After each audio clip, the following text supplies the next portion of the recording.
¿qué tal todos? Bienvenidos a un episodio más de La Voz de la Pedagogía.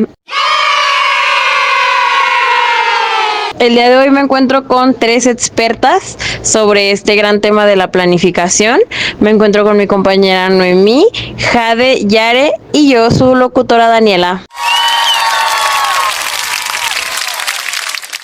Hola, hola. Hoy vamos a hablar sobre un tema muy importante dentro del ámbito educativo, el supuesto fracaso de la planificación educativa en América Latina. A lo largo de este episodio analizaremos por qué se han considerado que la planificación ha fallado, qué factores influyen en ello y si realmente se trata de un fracaso o más bien de un problema en su enfoque y aplicación. Esta idea suena bastante fuerte y creo que vale totalmente la pena cuestionarnos de dónde es que viene realmente este pensamiento. Exacto, Jade, creo que es un tema muy cuestionado, pues ¿realmente ha fallado la planificación o estamos entendiendo mal su función? Así que bueno, acompáñenos a este podcast a analizarlo desde la experiencia, la crítica y la reflexión.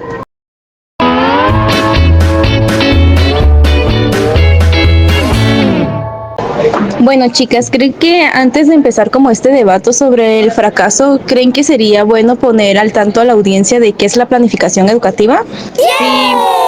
Sí.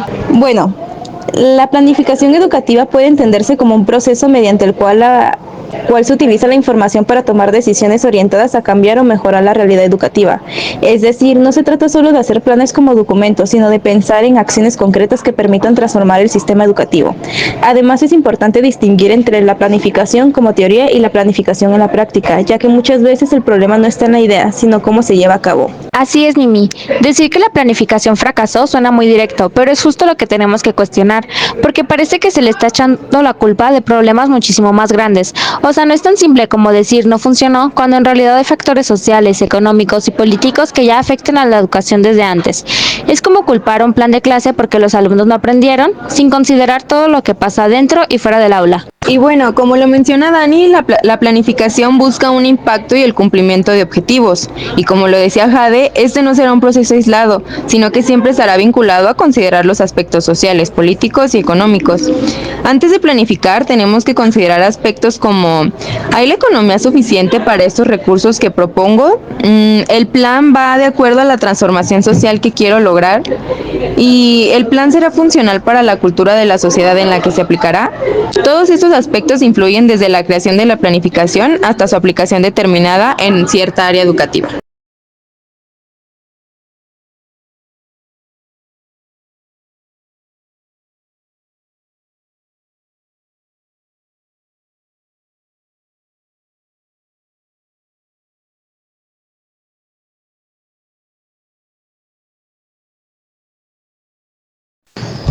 Bueno, ya sé que en casita se están preguntando entonces que por qué estamos hablando del fracaso.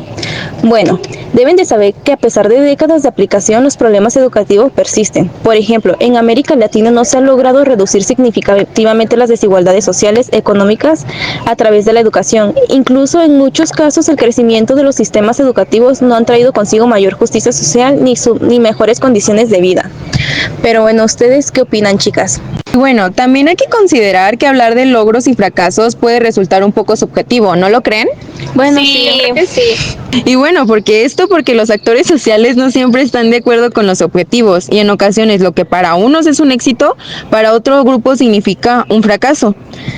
Por ejemplo, podemos ver cómo agentes gubernamentales exponen logros mientras nosotros, quienes realmente vivimos la situación, estamos envueltos en el caos.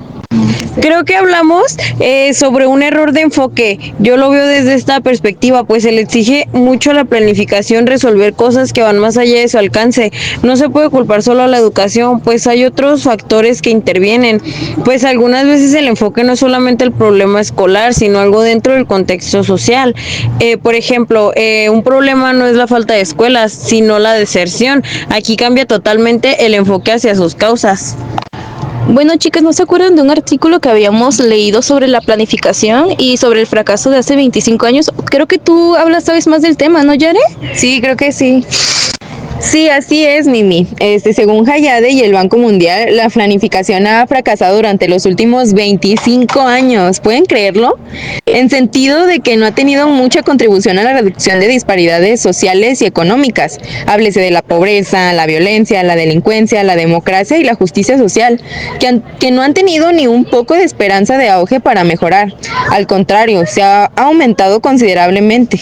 A mí en lo personal esto me parece bastante triste, pues parece que la sociedad avanza, o más bien se retrasa, más rápido que lo que pudiera avanzar la planificación. Gracias, Yare. Y es aquí donde tenemos que poner más atención porque se asume que si hay planificación, esos problemas que mencionas deberán de resolverse. Pero eso es poner una carga exagerada. Aunque exista un buen plan educativo, si hay estudiantes que trabajan, que no tienen acceso a internet o que viven en condiciones de pobreza, esto ya limita mucho los resultados desde antes de aplicar la planeación. Entonces no es que falle, sino que no puede resolver por sí sola problemas estructurales de la sociedad entera. Bueno, ahora sabemos que hay muchos factores que influyen, ¿verdad, chicas? Claro. Sí. Ahora sabemos que no se puede responsabilizar únicamente a la planificación educativa de los problemas, ya que estos también están relacionados con el contexto en que se desarrolla. ¿Algunas de ustedes tienen como algún factor específico que se acuerden o que hayan leído? Daniela. Sí, Noemí, a mí me resonó mucho el factor político, pues el éxito de una planificación depende de decisiones políticas, ya que ellos evalúan y determinan los presupuestos y sus prioridades, y ellos pues también se encargan de brindar los recursos. Exactamente, Dani. Por ejemplo, en lo económico no podemos esperar los mismos resultados en una escuela privada con todos los recursos, los materiales o tecnologías súper innovadoras que en una escuela pública donde faltan cosas básicas como infraestructura o incluso los mismos docentes. También influye si el gobierno invierte o no en la educación.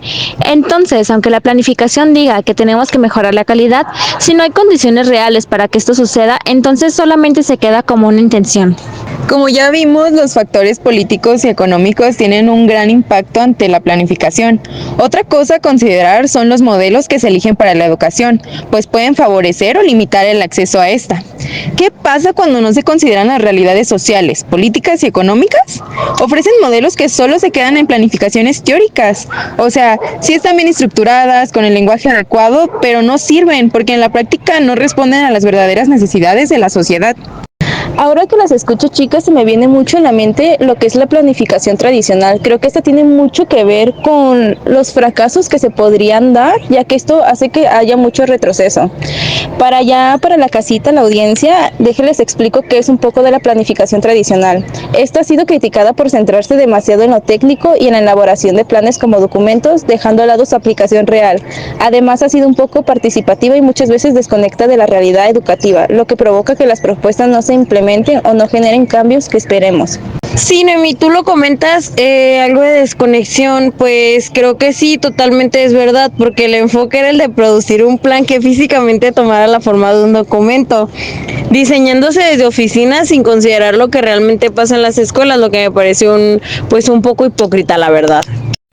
Bueno, en mi caso me gustaría mencionar que muchas veces la planificación puede ser muy técnica, enfocándose demasiado en datos, modelos o documentos y dejando de lado lo que realmente pasa en las escuelas. Esto hace que, aunque en el papel todo parezca súper bien organizado, en la práctica no siempre funcione, porque no se toman en cuenta las necesidades reales de los estudiantes, los docentes o el contexto mismo. Entonces, más que faltar planeación, lo que falta es que sea más cercana y más flexible a la realidad. Entonces, Daniela, ¿tú crees que se habla más de un fracaso o de un mal enfoque? Mira, Noemí, yo pienso que no es un fracaso como tal, sino que no se tomaron en cuenta los cambios que puede haber después, porque ya lo que es posible en el futuro no depende de lo que existe en este momento, sino de lo que surgirá por nuestras acciones. Incluso las proyecciones se pueden volver inútiles si se cambian los objetivos. Concuerdo contigo, Dani. No es un fracaso rotundo, sino solo un supuesto fracaso.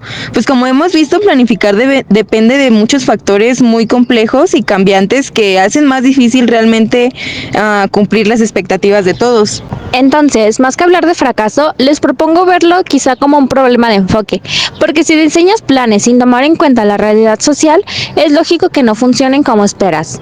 Es como querer aplicar la misma estrategia en contextos completamente diferentes y esperar los mismos resultados cuando obviamente eso no va a ser posible. Pero bueno, después de escuchar que la planificación ha fracasado durante 25 años, no queremos sonar tan pesimistas, porque bueno, no toda la planificación fracasa, también hay éxitos. Por ejemplo, en El Salvador en 1964, y gracias a las aportaciones de recursos, se lograron cambios significativos, como cambios curriculares, un aumento significativo en la matrícula escolar, un cambio en la estructura del sistema, la centralización y el mejoramiento de los programas de capacitación del magisterio, cambios administrativos en los ministerios de educación y esfuerzos por inducir procesos de planificación en las universidades. O sea, tuvieron un impacto realmente positivo. Sin embargo, también hay que considerar que esto fue hace más de 40 años. ¿Qué pasa cuando la población aumenta? La violencia explota, el pensamiento crítico se deteriora y la comunidad parece perderse. Sin duda alguna, hoy la planificación tiene retos grandes para realmente obtener cambios positivos ante las disparidades sociales. Bueno, ya como a manera de conclusión, creo que es importante ver que la planificación en sí no es el problema, sino es cómo lo hemos entendido y aplicado. Se le ha exigido demasiado, como si pudiera resolver problemas estructurales por sí sola, pero en realidad necesita ir acompañada de cambios sociales, económicos y políticos para que realmente pueda funcionar.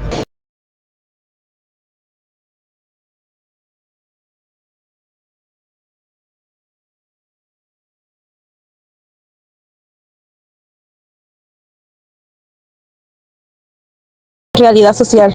En este sentido, debemos repensar la planificación para mejorarla, hacerla más flexible, más participativa y adaptarla a la realidad a la que se vive. Esto para que nos dé respuestas positivas ante algunas complejas dificultades que existen en la sociedad. Sin embargo, no hay que dejar de lado que la planificación no siempre podrá con todo y se necesitará apoyo de todas las áreas posibles, la escuela, la familia y la comunidad. Bueno, tristemente ya finalizó este episodio.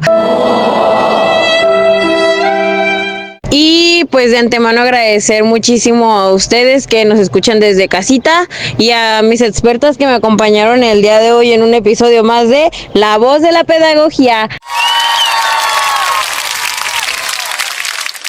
Adiós. Adiós. Gracias.